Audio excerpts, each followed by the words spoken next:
ಕೆಟ್ಟ ಹೆಂಗಸರ ಲಕ್ಷಣಗಳು. ಪ್ರತಿಯೊಬ್ಬ ಹೆಂಗಸು ಒಂದೇ ರೀತಿಯ ಗುಣಲಕ್ಷಣಗಳನ್ನು ಹೊಂದಿರುತ್ತಾಳೆ ಎಂದು ಹೇಳಲಾಗದು. ಅವರು ತಮ್ಮ ಮನಸ್ಸಿನ ಆಧಾರದ ಮೇಲೆ ವಿಭಿನ್ನ ಗುಣಸ್ವಭಾವ ಮತ್ತು ವ್ಯಕ್ತಿತ್ವವನ್ನು ಹೊಂದಿರುತ್ತಾರೆ. ಹಾಗೆಂದು ಎಲ್ಲರೂ ಕೆಟ್ಟವರು ಎಂದು ಹೇಳುವುದೂ ಸರಿಯಲ್ಲ. ಹೆಂಗಸರಲ್ಲಿ ಕೆಲವು ಕೆಟ್ಟ ಗುಣಲಕ್ಷಣಗಳು ಇದ್ದರೆ ಅವು ಒಳ್ಳೆಯದಲ್ಲ ಎಂದು ಹೇಳಬಹುದು. ಈ ಲಕ್ಷಣಗಳ ಬಗ್ಗೆ ಈಗ ತಿಳಿಯೋಣ. ಮೊದಲು ಪ್ರತಿಯೊಬ್ಬರೂ ತಿಳಿದುಕೊಳ್ಳಬೇಕಾದ ವಿಷಯವೆಂದರೆ ಹೆಣ್ಣು ಮನೆಗೆ ಕನ್ನಡಿಯಂತಿದೆ. ಮನೆಯಲ್ಲಿ ಯಾವುದೇ ರೀತಿಯ ಕಷ್ಟ, ಸುಖ, ದುಃಖ ಇದ್ದರೂ ಅವೆಲ್ಲವನ್ನೂ ಸಮಪ್ರಮಾಣದಲ್ಲಿ ತೆಗೆದುಕೊಂಡು ನಿಭಾಯಿಸುವವಳೇ ಪರಿಪೂರ್ಣ ಹೆಣ್ಣು.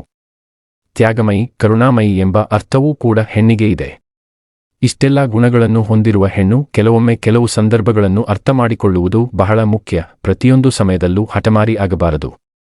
ಉದಾಹರಣೆಗೆ, ಈ ಕೆಲಸ ಹೀಗೆ ಆಗಬೇಕು, ಈ ವಸ್ತು ಬೇಕೇ ಬೇಕು, ಅವನು ನನಗೆ ಬೇಕೇ ಬೇಕು ಎಂದು ಹಠ ಮಾಡುವುದು ಸರಿಯಲ್ಲ. ಹೀಗೆ ಪ್ರತಿಯೊಂದು ವಿಚಾರದಲ್ಲಿಯೂ ಹಠಮಾರಿ ಆದರೆ ಮನೆಯಲ್ಲಿಯೇ ಅಭಿವೃದ್ಧಿಯ ಯಶಸ್ಸು ಕಾಣಿಸುವುದಿಲ್ಲ, ಬದಲಿಗೆ ಮನೆ ಸಮಸ್ಯೆಗಳ ಕೂಪವಾಗಿ ಬಿಡುತ್ತದೆ.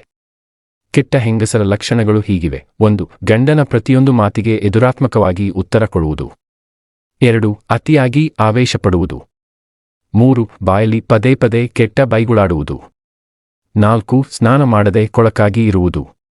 5. ಬಟ್ಟೆ ಸರಿಯಾಗಿ ಧರಿಸದೆ ಅಂಗಾಂಗಗಳನ್ನು ಬಚ್ಚಿಟ್ಟುಕೊಳ್ಳದಿರುವುದು. 6. ಮದುವೆಯಾದ ನಂತರ ಗಂಡನ ಬಿಟ್ಟು ಪರಪುರುಷರ ಜೊತೆ ನಡವಳಿಕೆ ಇಡುವುದು. 7. ಪರಪುರುಷರ ಜೊತೆ ಸಂಬಂಧ ಇಡುವುದು. 8. ಅಲ್ಲಿಯ ಮಾತು ಇಲ್ಲಿ, ಇಲ್ಲಿಯ ಮಾತು ಅಲ್ಲಿ ಎಂದು ಚಾಡಿ ಮಾತನಾಡುವುದು. 9. ಇತರ ಸಂತೋಷ, ನೆಮ್ಮದಿಗೆ ಅಸೂಯೆ ಪಡುವುದು. 10. ಯಾವಾಗಲೂ ಹೋಲಿಕೆ ಮಾಡುವುದು. 11. ಅತಿಯಾಗಿ ಅಲಂಕಾರ ಮಾಡಿಕೊಳ್ಳುವುದು. 12. ಅತಿಯಾದ ಕೋಪ ಮತ್ತು ಆವೇಶ ತಾಳುವು. 13. ತಿನ್ನುವ ಯೋಗವಿದ್ದರೆ ಮಾತ್ರ ಗಂಡನು ಸಂಪಾದನೆ ಮಾಡುತ್ತಾರೆ ಎಂಬ ನಂಬಿಕೆ. 14. ಹೆಂಗಸು ಮಾಡಿದ ಪಾಪ ಗಂಡನಿಗೆ ತಲೆದೋರುವುದು. ಈ ಮೇಲ್ಕಂಡ ಗುಣಲಕ್ಷಣಗಳು ಇದ್ದರೆ ಆ ಹೆಂಗಸನ್ನು ಕೆಟ್ಟ ಹೆಂಗಸು ಎಂದು ಹೇಳಬಹುದು. ಆದ್ದರಿಂದ ಇವೆಲ್ಲವನ್ನೂ ಈಗಲೇ ತಿದ್ದುಕೊಳ್ಳಿ. ಒಳ್ಳೆಯ ಮಾರ್ಗದಲ್ಲಿ ನಡೆದು ಉತ್ತಮ ಬದುಕು ಕಟ್ಟಿಕೊಳ್ಳಿ. ಸ್ನೇಹಿತರೆ, ಈ ಒಂದು ಮಾಹಿತಿ ನಿಮಗೆ ಇಷ್ಟವಾಯಿತು ಎಂದು ಭಾವಿಸುತ್ತೇನೆ.